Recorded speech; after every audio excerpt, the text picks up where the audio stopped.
Count down మొదలైపోయింది. Kannappa grand ఎంట్రీకి అంతా సిద్ధమైంది.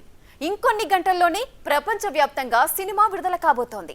అయితే రిలీజ్కి ముందే కన్నప్ప టీం ఓ హెచ్చరికను జారీ చేసింది. మంచు ఫ్యామిలీ ఎంతో ప్రతిష్టాత్మకంగా నిర్మించిన ఈ సినిమాకు సంబంధించి వ్యక్తిత్వ హననానికి, సెటైరికల్ విమర్శలకు చెక్ పెట్టింది.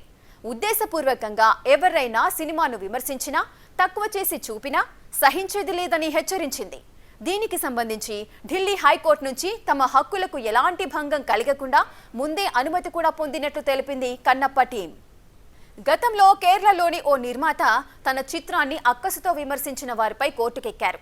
దాంతో కన్నప్ప టీం కూడా చర్యలు తీసుకున్నట్లుగా తెలుస్తోంది. అన్ని రకాల అనుమతులు, జాగ్రత్తలతో కన్నప్ప సినిమా తీసినా ఎవరైనా ఉద్దేశపూర్వకంగా అర్థం లేని విమర్శలతో వ్యక్తిత్వ హననానికి పాల్పడితే తాము తీసుకునే చర్యలకు బాధ్యత వహించాల్సి ఉంటుందని హెచ్చరించారు. దీనికి సంబంధించి movie makers public caution notice release చేశారు. ఎలాంటి అపోహలు, అంచనాలు లేకుండా కన్నప్ప సినిమా చూడాలని కోరుతున్నారు. మూవీ నచ్చితే దాని గురించి రాయాలని, అలా కాకుండా తమ కుటుంబం మీద, తమ మీద ఉద్దేశపూర్వకంగా, ద్వేషపూరితంగా విమర్శలు చేస్తే, తమ పరువుకు భంగం కలిగిస్తే కోర్టు ద్వారా చర్యలు తీసుకుంటామన్నారు. ఇందుకోసం ఢిల్లీ హైకోర్టు నుంచి ముందే అనుమతి పొందామని చెప్పారు.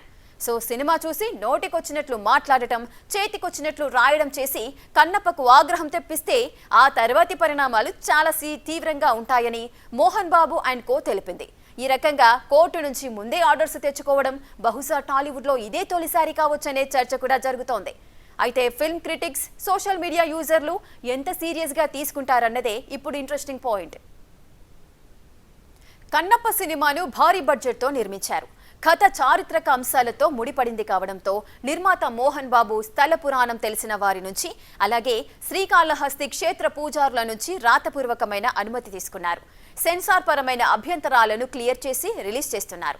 గ్రాఫిక్స్ విషయంలోనూ ఏమాత్రం రాజీ పడలేదు. సినిమా విడుదల తేదీని 1కి 2 సార్లు వాయిదా వేసి అవుట్పుట్ అదిరిపోయేలా వచ్చేదాకా చేయించారు.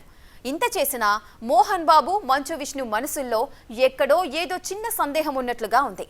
తమ కుటుంబంపై అక్కసతో కన్నప్ప చిత్రాన్ని ఉద్దేశపూర్వకంగా తక్కువ చేసి మాట్లాడతారేమోనన్న అనుమానం ఉంది. అందుకోసమే ముందే కోర్టుని ఆశ్రయించారు.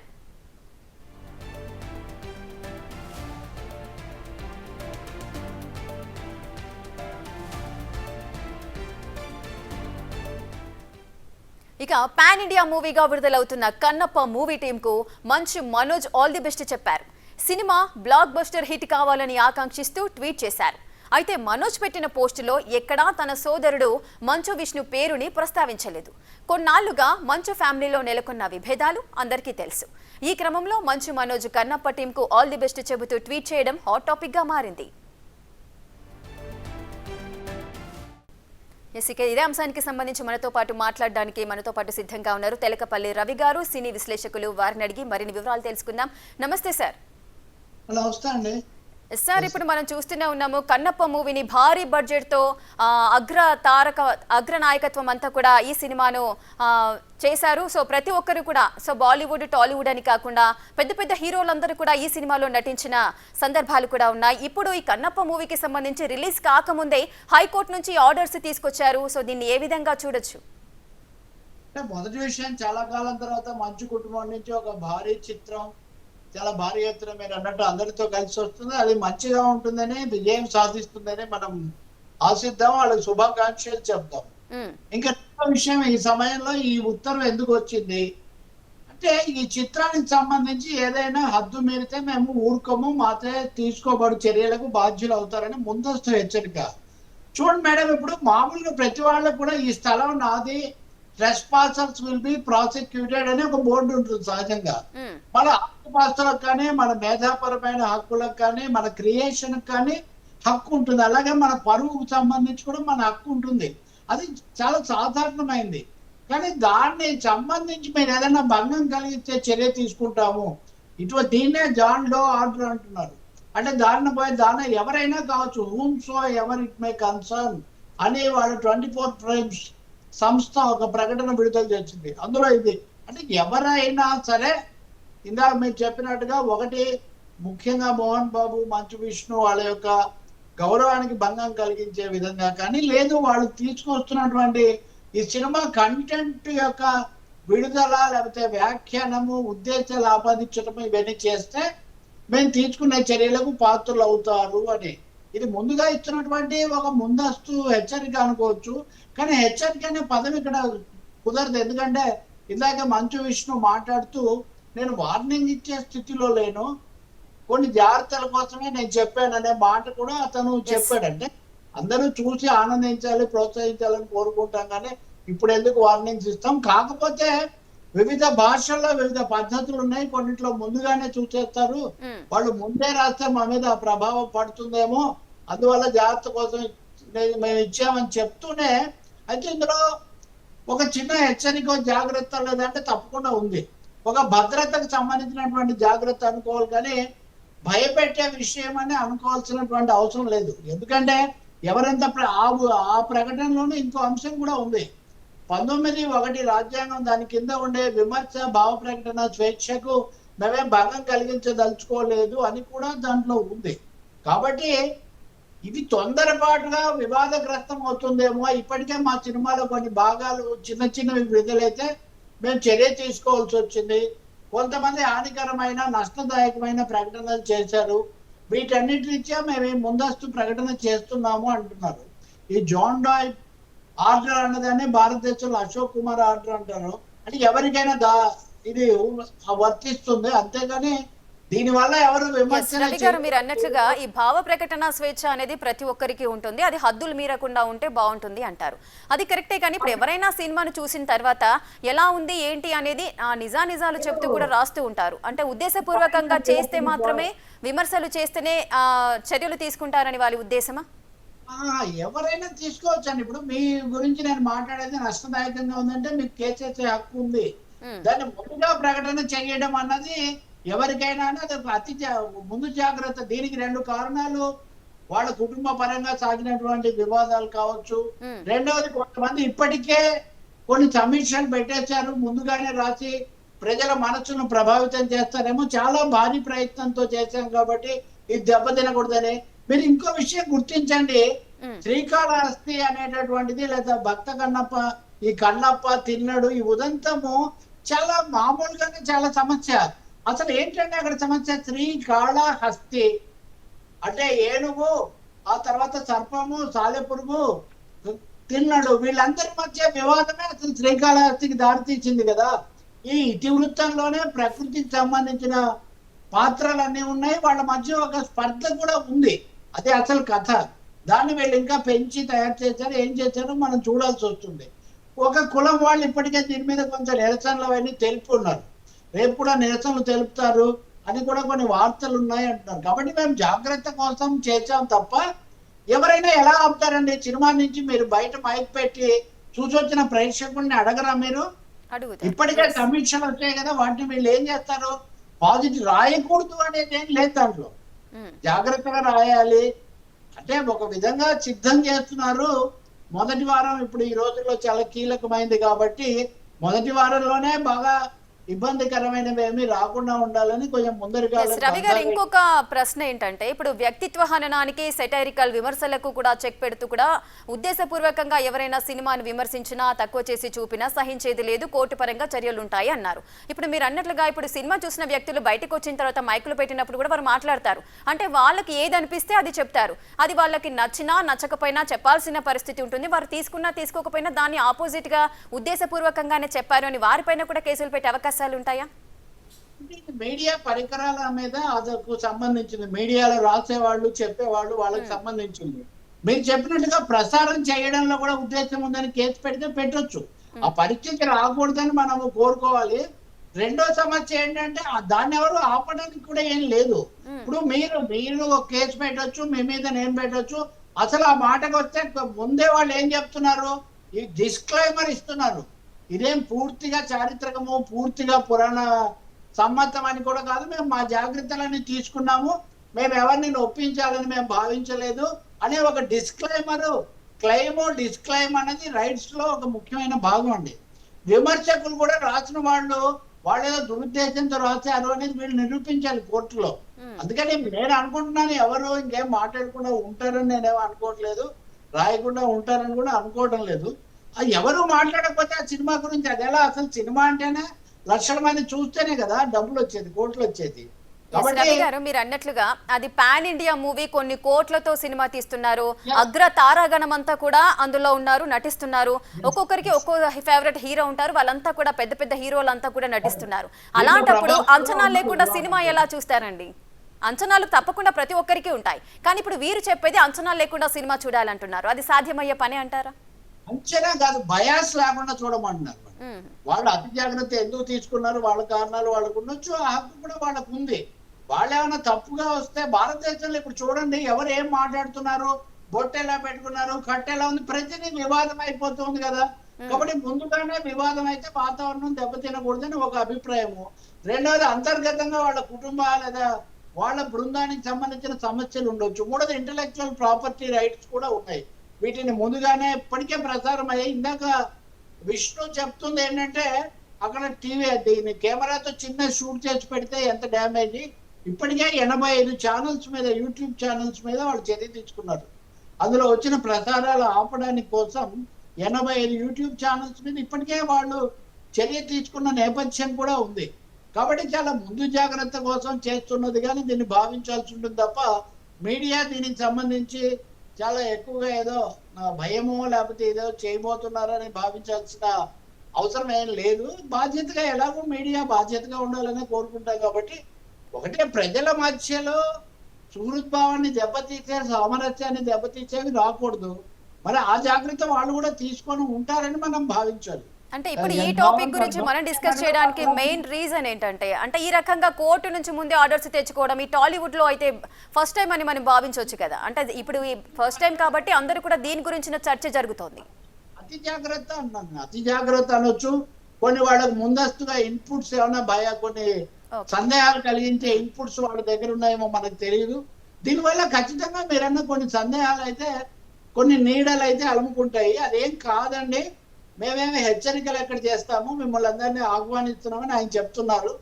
రేపు నిజంగా వాళ్ళు ఎలా స్పందిస్తారు, అలాగే మీడియా ఎలా స్పందిస్తుంది, దాని మీద ఆధారపడి ఉంటుంది. విమర్శలు అయితే ఉంటాయి, ఉండాలి. ఏ విమర్శ లేకుండా ఎలా జరుగుతుందండి? కాబట్టి ఇది ఈ ఉత్తర్వు ఎవరికి వర్తించదండి. ఇప్పుడు ఉదాహరణకు మనం ఇది మాట్లాడడం కూడా జోక్యమైన ఎవరనంటే మనం ఒప్పుకోం కదా, మేము అలా కాదండి, మేము మంచి ఉద్దేశంతో మాట్లాడామని మనం చెప్తాం. కాబట్టి న్యాయస్థానంలో ఇది దురుద్దేశపూరితము, కుట్రపూరితము అని వాళ్ళు ఎస్టాబ్లిష్ చేస్తే అప్పుడు ఏదైనా యాక్షన్ తప్ప ఊరికనే ఎవరేం మాట్లాడినా మేము యాక్షన్ తీసుకుంటామని చెప్పడం కుదరదు. అలా చెప్పడం సాధ్యం కూడా కాదు. వాళ్ళు అందుకోసం అయినకపోవచ్చు. కొంతమంది మీద వాళ్ళకి సందేహాలు ఉన్నాయి, వాళ్ళ పేరు చెప్పడం లేదు. ఇంకో మాట ముఖ్యమైనది, రేఖ గారే కదా, వాళ్ళు ఏమంటున్నారంటే ఈ బొమ్మలో మా ఇమేజెస్ ఉపయోగించుకొని వ్యంగ్యంగా అవమానకరంగా చేయకూడదని. ఈ మాట అయితే మనం గుర్తించాలి. మంచు కుటుంబం మీద కొంతమంది అదే పనిగా ట్రోల్స్ పెట్టడము, బేమ్స్ చేయడము ఇవన్నీ కొంత జరుగుతుంది. అటువంటిది ఈ సినిమా విషయంలో జరగకూడదని వాళ్ళు కోరుకుంటున్నట్టుగా కనిపిస్తుంది. అంతా సుఖాంతం అవుతుందని ఆశిద్దామండి. ఎందుకంటే భారీ వ్యయ ప్రయాసాలతో తీశారు. ప్రజలకు మేలు, మంచి విషయం చెప్పే విధంగా ఉంటుందని మనం కోరుకోవాలి. ఇప్పుడు ఒక అంశం నాకు గుర్తొస్తుంది. భక్త కన్నప్ప విడుదలైంది 1976 మే 26వ తేదీ అండి. ఆ రోజు మాదేదో ప్రజానాట్య మండలి సభ జరుగుతుంది. మాకు సంబంధించిన ఒక నాయకురాలు వెళ్ళి కృష్ణరాజు గారిని తీసుకొచ్చారు ఆ సభకు. కృష్ణరాజు ఆయన వచ్చి నా కళ్ళు కనిపించడం లేదు, చెవులు వినిపించడం లేదు, నా సర్వశక్తులు పెట్టి తీసినటువంటి భక్త కన్నప్ప సినిమా మరి కాసేపట్లో విడుదల కాబోతుంది, దాన్ని ప్రేక్షకులు ఎలా రిసీవ్ చేసుకుంటారని మొత్తం నా దృష్టి అంతా దాని మీదే ఉందని ఆయన చెప్పడం నాకు గుర్తు వస్తుంది. ఖచ్చితంగా ఇప్పుడు అతను కూడా అలాగే చెప్తున్నాడు విష్ణు, అంతా నాకేం కనిపించట్లేదు, అంతా దాని మీద ఉంది అని. కాబట్టి ప్రేక్షకులు, విమర్శకులు కూడా సహృదయంతో స్వీకరిస్తారు తప్ప ఎందుకు దురుద్దేశంతో మాట్లాడతారో ఆ విధమైన సందేహాలు కూడా ఉండక్కర్లేదు. అయినా ఒక ఉత్తర్వు తెచ్చుకున్నారు కాబట్టి మీడియా కూడా దానికి సంబంధించినటువంటి జాగ్రత్తలు తీసుకుంటుంది అనుకోవచ్చు. ఈ పైరసీ, ఈ లీకేజీలు ముందస్తుగా విడుదల చేసే వాళ్ళకి ఇది ఒక హెచ్చరికగా ఉంటే అది వాళ్ళ హక్కు అనుకోండి, అంతే. గతంలో ఇలాంటి చారిత్రాత్మకమైన చరిత్రకు సంబంధించిన మూవీస్ తీసేటప్పుడు ఎటువంటి జాగ్రత్తలు తీసుకునేవారండి?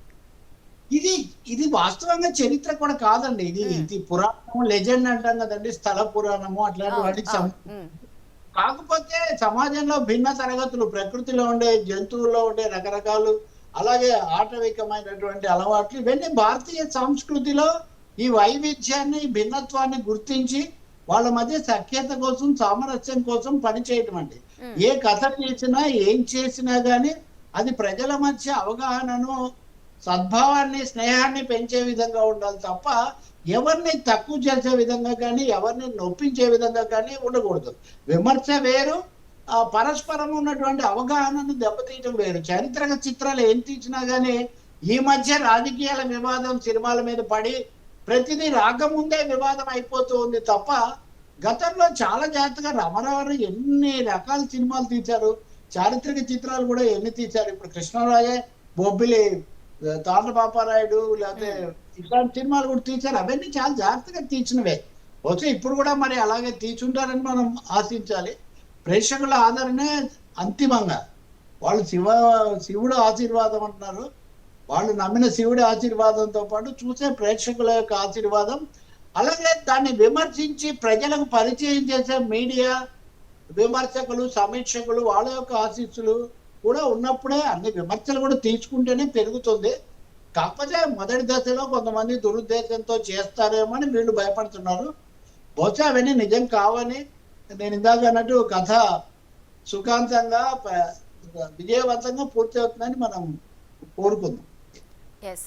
అదేవిధంగా రవి గారు మొదటి నుంచి కూడా ఈ కన్నప్ప మూవీకి సంబంధించిన అనేక విషయాలైతే, ఒక్కొక్క విజువల్ అయితే కొన్ని విషయాలు అయితే బయటకు వస్తున్నాయి. అంటే మొన్న మధ్య కాలంలో బ్రాహ్మణులకు సంబంధించి ఏదో ఇష్యూ జరిగింది, దాని పరంగా కొంచెం సెన్సార్ కట్ చేశారు అని కొన్ని టాక్స్ వినిపించాయి. తర్వాత హార్డ్ డిస్క్కి సంబంధించి కూడా మంచు మనోజ్కి సంబంధించిన ఎవరో పిఏ తీశారు అంటూ కూడా కొన్ని న్యూస్లు అయితే వైరల్ అయ్యాయి. సో ఈ విధంగా ప్రతిదీ కూడా ఒక వాళ్ళకి ఆపోజిట్ గా జరుగుతున్న సందర్భాలు ఉన్నాయి. అవన్నిటిని బేస్ చేసుకునే వారు ఇంత భయపడ్డానికి కారణమై ఉండొచ్చా? అదే దృష్టిలో పెట్టుకొని వాళ్ళు చేసి ఉండాలి. ఆ మాట పడితే నమ్మే వాళ్ళు శ్రీకాళహస్తిని నమ్మేది కూడా అందుకోసమే. వాస్తవం అక్కడికి వెళ్ళి దీన్ని నివారించడానికే పూజలు ఎక్కువగా చేస్తూ ఉంటారు. కాబట్టి వీళ్ళు ముందు జాగ్రత్త కోసమే కొంచెం ఈ ఘటనలన్నీ కూడా ఎలా ఉంటాయో. ఇంకోటి మీరు అన్నారు చూడండి, చారిత్రకంగా ఇప్పుడు సమాజంలో ఉన్న పరిస్థితుల్లో కులాల వారీగానో లేకపోతే మతాల వారీగానో దీని మీద ఏదన్నా ఒక ప్రతికూలత కొంతమంది తీసుకొస్తారన్న భావన ఉండొచ్చు. రెండోది వ్యక్తిగతంగా తమ ప్రత్యర్థులు. మీరు ఆ ఉత్తర్వు ఆర్డర్ చూస్తే మోహన్ బాబు గారి పేరు, వాళ్ళ అబ్బాయి పేరు చాలా స్పెసిఫిక్ గా 2 స్టేక్ హోల్డర్స్ అనే స్పెసిఫిక్ గా రాశారు. వీళ్ళ వ్యక్తిగత ఇమేజ్, వ్యక్తిగత గౌరవం, ప్రతిష్ట వీటికి భంగం కలగకుండా చూసుకోవాలి అని. కానీ ఒకటి ఆరోపణ లేదా విమర్శ అలా భావించటం వేరు, దాన్ని న్యాయస్థానంలో నిరూపించి న్యాయస్థానం నుంచి రక్షణ పొందడం వేరు. పరిస్థితి ఎక్కడికి వస్తుంది, ఏం జరుగుతుంది, అటువంటి ఏమొస్తాయో మనం చూడాలి. ఏదైనా చిత్ర పరిశ్రమ అన్నది, ఏ కళారంగమైనా పరస్పర గౌరవంతో ఎవరి పద్ధతులు వాళ్ళవి, ఎవరి అభిప్రాయాలు వాళ్ళవి, వివాదాలు పెంచుకునే విధంగా లేదా ఒకరినొకరు నొప్పించుకునే విధంగా ఉండాలని ప్రజలు కోరుకోరు. ప్రజలు అందరినీ ప్రేమిస్తారు. ఈ సినిమాలో కూడా జాగ్రత్తలు తీసుకొని ఉంటే సమాజం బాధ్యతగానే స్పందిస్తుంది. బాపు తీశారు ఇది వరకు, అంతకుముందు రాజ్ కుమార్ కూడా తీశారు. ఈ కథ దక్షిణ భారతంలో చాలా ప్రసిద్ధమైనటువంటి కథ కాబట్టి అదొక ముందే ఒక పాజిటివ్ ఉంటుంది దానికి. సరిగ్గా ఒక భారీ ఎత్తున తీశారు కాబట్టి ఒకటి అర్థమవుతుంది, కొంచెం కథ కూడా డెవలప్ చేసి కన్నప్ప పాత్రను కూడా ఎస్టాబ్లిష్ చేసే ప్రయత్నం కూడా జరిగినట్టుగా ఉంది. ప్రేక్షకులు ఇప్పుడు మంచి ఏదొచ్చినా ఆదరిస్తున్నారండి, దాన్ని ప్రోత్సహిస్తున్నారు. పొరపాట్లు ఉంటే చెప్తారు, అంతేగాని అవన్నీ దురుద్దేశంతో చెప్తారు, కొంతమంది ఏదో కష్ట కట్టుకొని ఉన్నారు అని సందేహించాల్సిన అవసరం లేదు. పాజిటివ్ మైండ్ సెట్ తో బయలుదేరితే మంచిది అవుతుంది. అది సమాజానికి, సంస్థకు, తీర్చిన సంస్థకు కూడా. నేను అలాగే జరగాలని కోరుకుంటున్నా, జరుగుతుందని కూడా అనుకుంటున్నా. ఇందాక విష్ణు చెప్తున్నాడు, మీరందరూ బాధ్యత కలిగిన జర్నలిస్టులు, సీజన్డ్ కామెంటేటర్స్, మీరు ఎలా ఉంటారో మాకు తెలుసు. తెలుగు దీని గురించి నేను చెప్పలేదు, ఇంకెక్కడో కొన్ని భాషల్లో ముందుగానే చెప్పే అలవాటు ఉందని మేము చేయాల్సి వచ్చిందని. అంటే ఆయన మాట్లాడిన తీరు, మామూలుగా ఆయన దూకుడు, ఇప్పుడు ఆయన మాట్లాడిన తీరు చూస్తే కొంత జాగ్రత్త పడి ఇది ఎవరికి హెచ్చరించడానికి కాదు అని చెప్తూ ఉన్నారు. అలాగే తీసుకున్నాం. ఎందుకంటే భారీ వ్యయ ప్రయాసంతో ఒక ప్రయత్నం చేశారు కాబట్టి మీరు అన్నట్టు చాలా అవరోధాలు ఎదుర్కొంటూ అది ఇక్కడ వరకు వచ్చింది. న్యాయపరంగా, సినిమాల పరంగా, ఇంకా రకరకాల కోణాల్లో. కాబట్టి అలా జరిగితే తప్పకుండా మనకు మంచి సినిమా వచ్చినట్టుగా అవుతుంది. అది Yes. ఎలాంటి సందేశం ఇచ్చారు? సందేశం, సంవిధానం, అభినయం, ఈ మూడు కలిపి సంగీతం, ఇవి చిత్రం యొక్క ప్రతిస్పందన నిర్ణయిస్తాయి. చూద్దామండి రేపే కాబట్టి. Right. Thank you Telakapalli Ravi garu, చాలా చక్కటి విశ్లేషణ అందించారు. Thank you so much. Yes, ఇక కౌంట్ డౌన్ అయితే మొదలైపోయింది. కన్నప్ప గ్రాండ్ ఎంట్రీకి అయితే అంతా సిద్ధమైపోయింది. ఇంకొన్ని గంటల్లోనే ఈ సినిమా ప్రపంచ వ్యాప్తంగా విడుదల కాబోతోంది. కానీ రిలీజ్ కి ముందే కన్నప్ప టీం అయితే ఒక హెచ్చరికను జారీ చేసింది. వ్యక్తిత్వ హననానికి కానీ, సెటరికల్ విమర్శలకు కానీ చెక్ పెడుతూ కూడా ఢిల్లీ హైకోర్టు నుంచి ఒక లెటర్ను అయితే తీసుకొచ్చారు, ఒక అనుమతులను తీసుకొచ్చారు. ఎవరైనా కూడా వ్యక్తిత్వ హననానికి పాల్పడినా, లేదంటే ఉద్దేశపూర్వకంగా సినిమాపై ఎవరైనా కూడా రాసినా కూడా వారిపైన చర్యలు తీసుకుంటామంటూ కూడా కన్నప్ప టీం అయితే చెబుతోంది. దీనికి సంబంధించి మరి ఎటువంటి రెస్పాన్స్ వస్తుందో వేచి చూడాలి.